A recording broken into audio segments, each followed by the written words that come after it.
بتولي رعاية هذا المؤتمر، كما أقدم الشكر إلى معالي الدكتور محمد بن عبد الكريم العيسى الأمين العام لرابطة العالم الإسلامي وجميع منسوبها لاهتمامه البالغ بجمع شمل المسلمين والوحدة الإسلامية. ثم إنني قد رتبت مقالة بعنوان المؤتمر ولكن لم أجد الفرصة لتقديمها، وسوف أقدم إلى معالي الأمين العام في مكتبي إن شاء الله.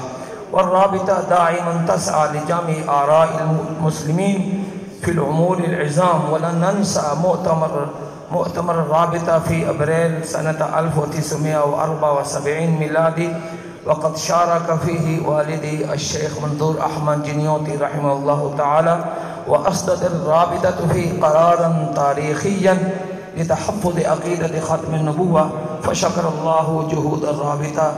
والسلام عليكم ورحمة الله وبركاته.